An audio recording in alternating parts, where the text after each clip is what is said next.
All right, today we're getting into exponential functions. Function, equation, exponential has an exponent. You'll be fine. Look at, here's a couple examples of it. We've been working with exponential functions before.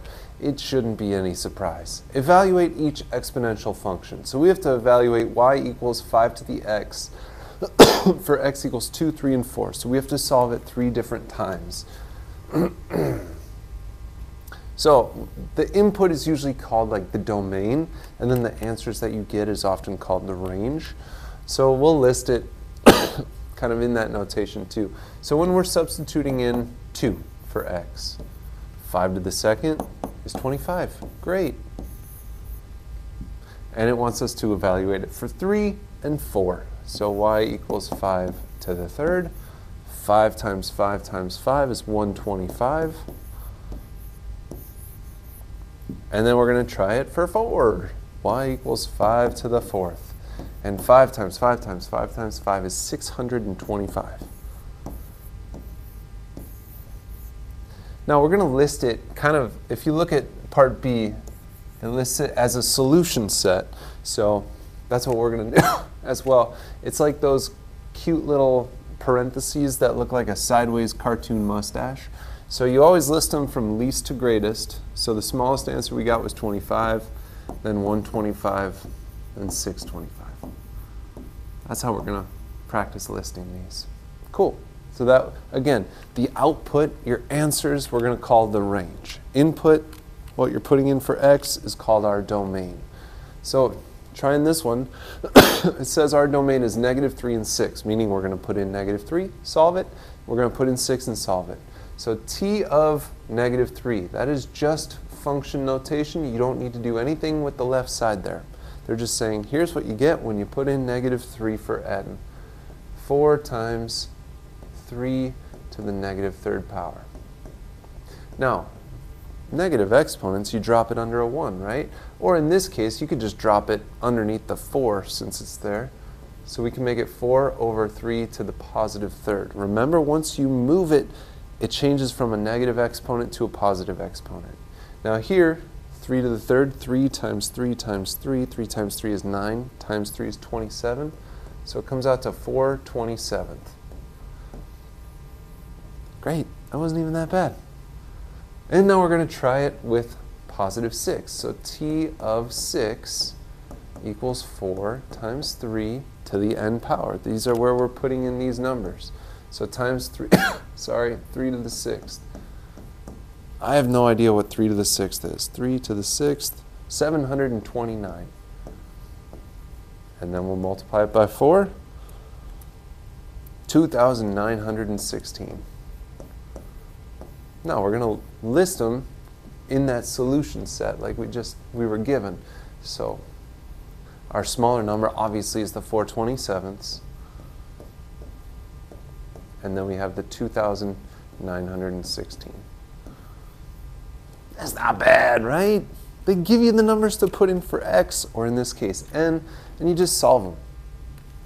Very helpful to have a calculator when you're doing these. Man, all right, here we go. So I have these as problems for you to try. So I'd recommend pausing the video, actually give them a try, and kind of check back in and see if we got the same things. So I'm going to start going over them now.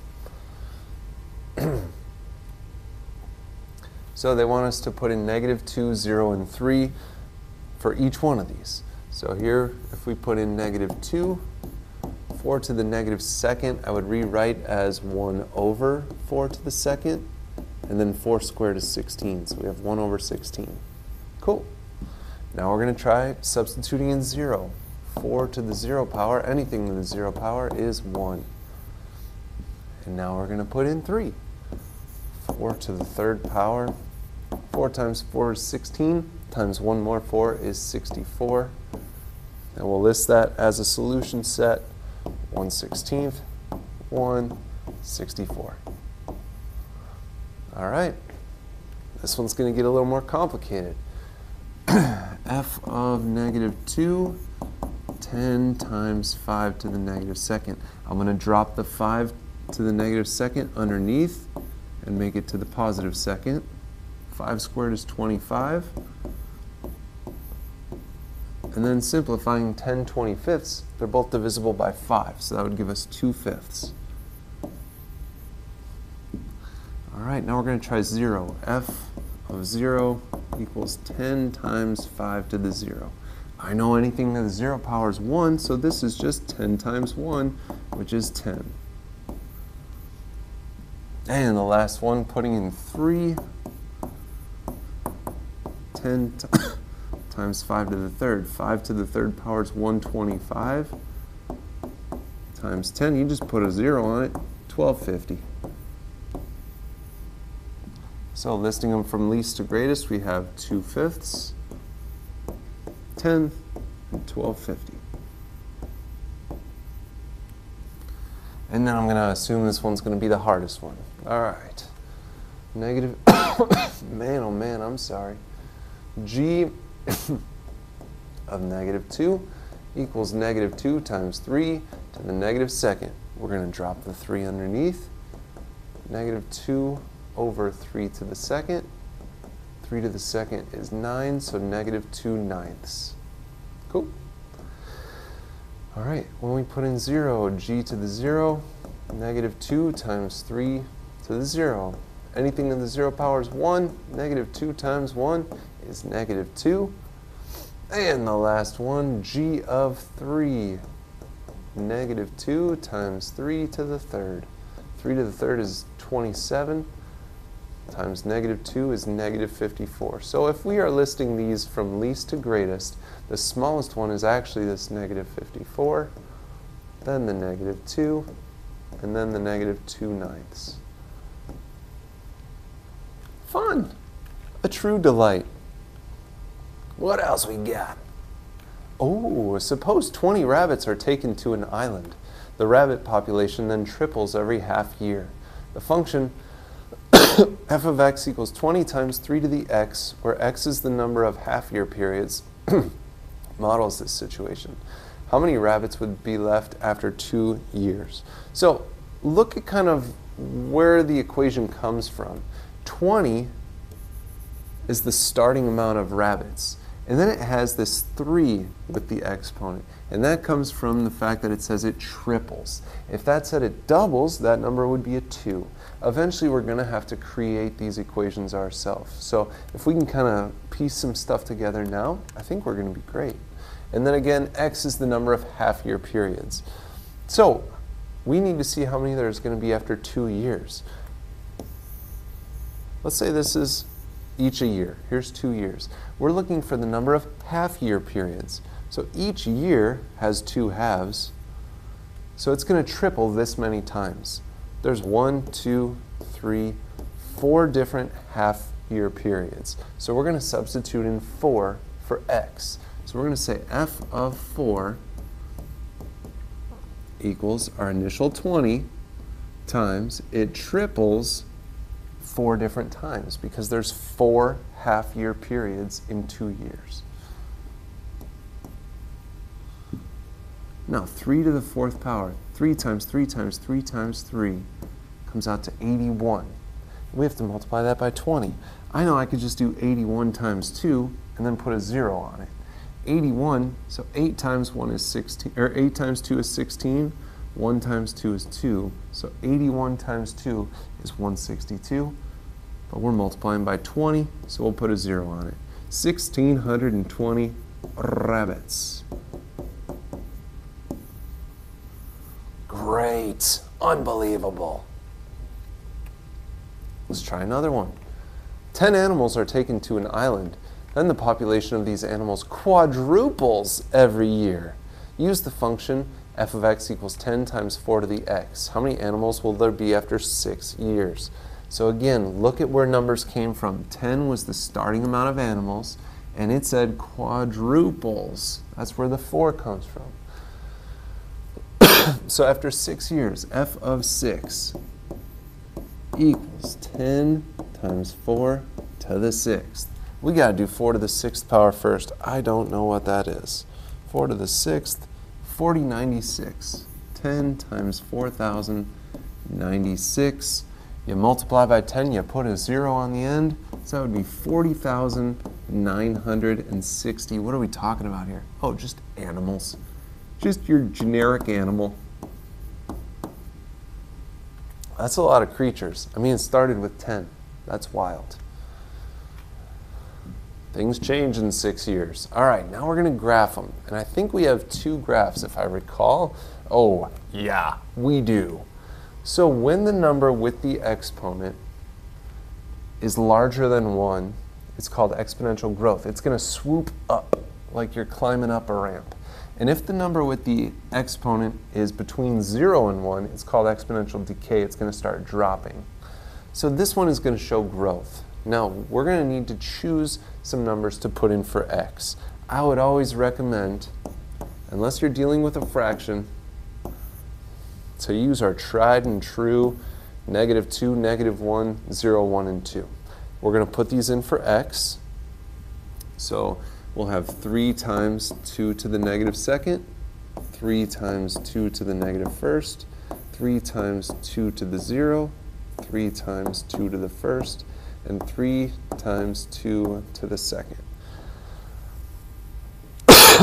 Whatever we get for our answers is going to be the y-coordinate. We chose these numbers, and these are our x-coordinates. So we're going to have a coordinate eventually that's -2, and then whatever we get for our answer there. -1 whatever, 0 whatever, 1 whatever, and 2 whatever. I'd say let's actually start with the 3 times 2 to the 2nd.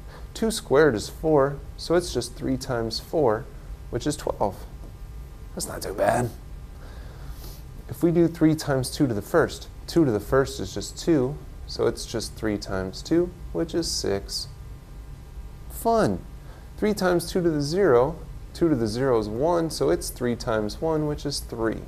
Now, if you look at the back here, our y's went from 12 to 6 to 3. Each time it's getting divided by 2 as we go in this direction.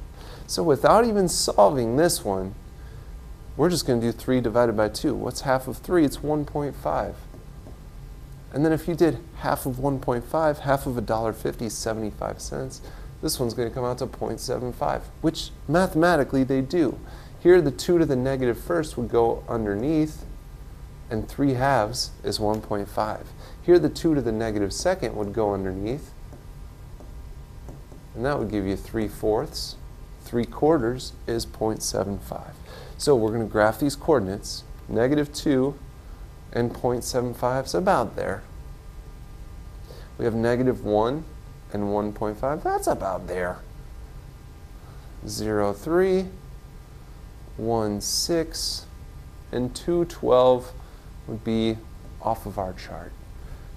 Now again, this is a curved line, so it'll never actually hit 0, but it'll get closer and closer to it as you go further and further left. Wow!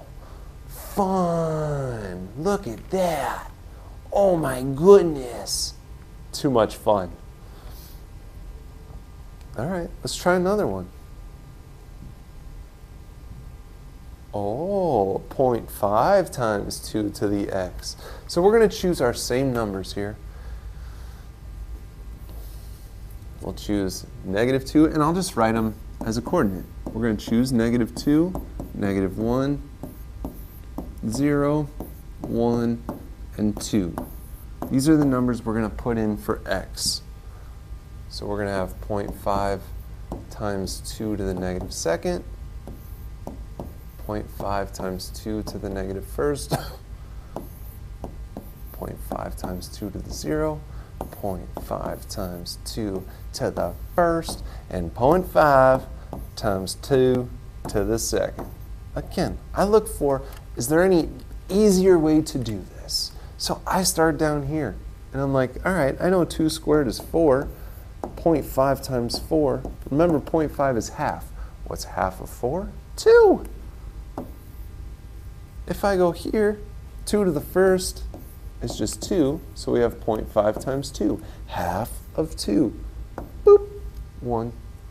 Here, 2 to the 0 power is 1. 0.5 times 1 is 0.5. So as we climb up, again, look at those y values. You're going from 2 to 1 to 1/2. You're dividing by 2 as you go up that way.